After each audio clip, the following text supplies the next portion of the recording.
First big right hand of the 9th round. There it was. And look at the way the head of Randy Shields was jarred. Okay, sitting with me now, Sugar Ray Leonard. Ray, what have you seen thus far that's encouraged you for when you fight Hearns on September 16th? Shields is bringing out some very interesting points and weaknesses in Hearns. He has the correct formula, Howard, but he just doesn't have enough power to make Hearns respect him. As you can see, as the rounds progress, Hearns' power is not really there anymore. But then again, I'm praying, I have my fingers crossed that Tommy Hearns is the winner of this fight. I don't see how he can lose, can you? I've got him scored a shutout. Oh, well, he's way on points. There's Tommy now. He keeps his left low. I've commented on that. Have you observed that? I've always observed that. I hope he keeps it that way. Okay, thank you.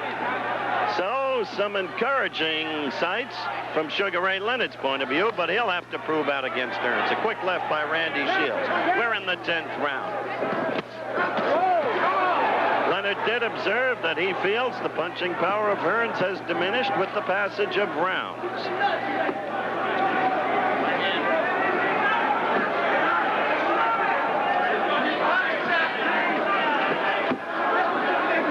We are 35 seconds into round 10. I'd like to tell you, Ray Leonard, if you can hear me, that what impresses me about Hearns in this fight is against so tough and game a guy as Shields, he has not lost his poise, his composure. He's still boxing purposefully, scoring all the points, using the left, hoping to set up the right, loading up when he can. This is a well-trained, disciplined fighter, Tommy Hearns. He's a tribute to Emanuel Stewart and the fact that Stewart has brought great young fighters out of the Crunk Gymnasium in Detroit. One of whom debuted today in the undercard, Jackie Beard, who I felt would have won a gold in Moscow had the Americans gone. Knocked out his opponent in the 2nd round, the youngster from Nashville, Tennessee. But now this is Hearns against Shields in its 10th round action.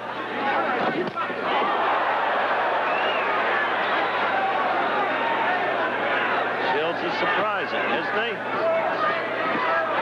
No wonder there you saw a good right by Hearns.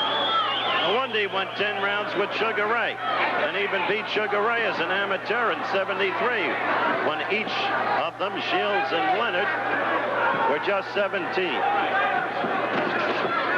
Now going down to the midsection by Hearns. Good tactic, maybe overdue. Less than a minute left in round 10.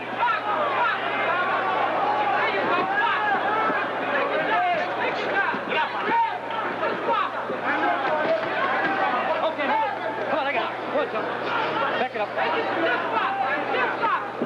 40 seconds left.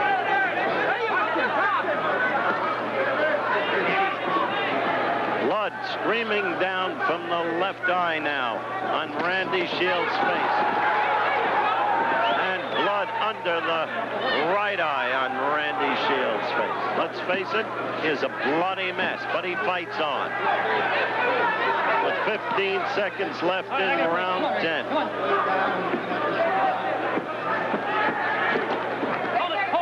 He is paying some price for his courage. Coming up the end of the 10th round.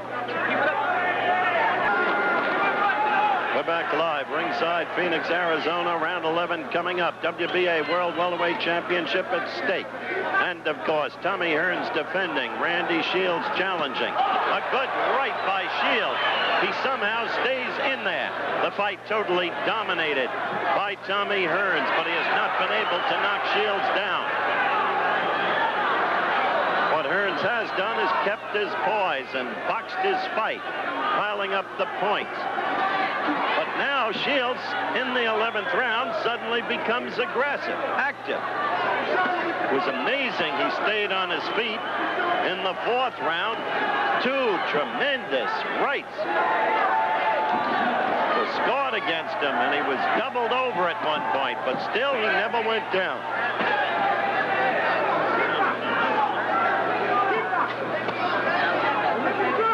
A minute into round 11. And the fight continues in the precise pattern you've been seeing in the previous 10 rounds. Hearns working the left. Although briefly, as noted, the first 30 seconds of this round, Shields was quickly aggressive.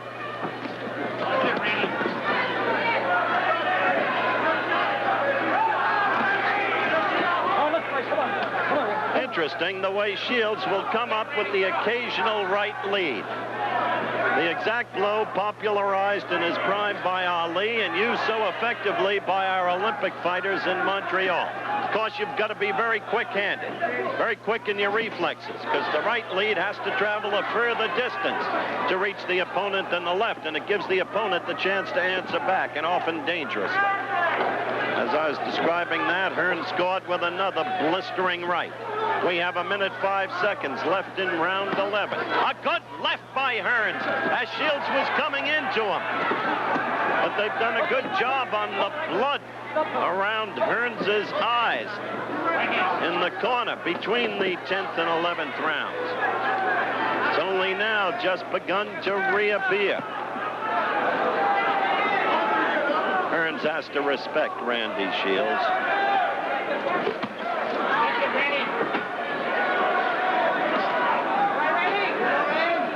When we get a look at Randy Shields, good left by Hearns, snapped him back to the chin. See those rope burns on Shields' back? He's been against those ropes often, and Hearns has pummeled him there. Net, the rope burns that are all over his back. There you could see them very quickly, but very effectively. 10 seconds left in round 11. He claims a butt. Shields claims a butt. We're going to stay and look at that. A right lead by Hearns missed. The end of round 11. Now we'll stay and see if we can get a gander at that butt claim by Shields' corner. Remember, Hearns' corner claimed a butt in the very first round. Now let's look at it. Well, the heads met, that's for sure. However, you've got to be fair about that. It was Shields coming into Hearns.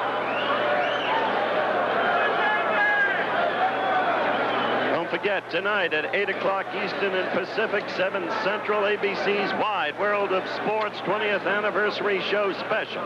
Celebrate with us the tradition of excellence with a retrospective look at 20 magnificent years of unforgettable moments over most of these ABC stations. It's incredible where that show has been, what it's done. Not only the great events, but the issues, the stories. Jim McKay, of course, the host, incomparable at his job. We're in round 12 here live in Phoenix, Arizona, WBA World Welterweight Championship at stake. Round 12, and Tommy Hearns has not knocked out Randy Shields. In fact, he has not even knocked him down. 30 seconds into round 12. Perhaps it's unfair to even observe that. The only problem is Hearns has received so much publicity and has been so devastating in his record that one automatically expected something else to happen here today. A quick knockout, but it hasn't. It may still be a knockout, but it wasn't quick. See the way Hearns is fighting, how disciplined he is. Don't make a mistake. Keep scoring your points. If you can find the opportunity, then blast him. That's the coaching, the training of Emmanuel Stewart. My daddy had superb coaching as an amateur, too. Some of it by the incomparable, now deceased Tom Sarge Johnson, who went down in that ill-fated air crash in Poland that took so many of our young fighters. We saw Hearns again land. Shields holding on grimly, so tired. Hearns trying to go downstairs, then upstairs, then downstairs, then the right. Oh, a terrible right against Shields, and Shields still doesn't go down, and the rope burns more apparent than ever. ever. They are separated by Ferrara. Not all acts of courage are performed on the battlefield. This is a battlefield of its own. And the acts of courage by Randy Shields, just tremendous. We have a half-minute left in round 12. Can Shields survive? That's now the question. Hearns incessant in his attack.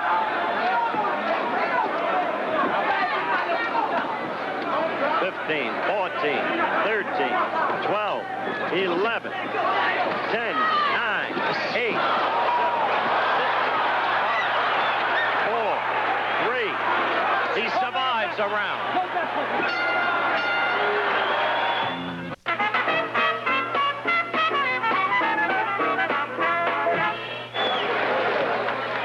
We are back live in Phoenix, Arizona. Randy Shields survived the 12th round, but there will be no 13th. In one of the grimmest displays of courage you'll ever want to see, he could go no further. The ring doctor stopped the fight. Tommy Hearns retains his title. A technical knockout. The 12th round officially, and so it was. As you look at that kid, you got to give him all the credit in the world. But give Tommy Hearns credit, too. And we are told abruptly that we are out of time. Congratulations to you, Tommy Hearns. So long, everybody. From Phoenix, Arizona, Tommy, you fought a poised fight. Now to Frank Gifford.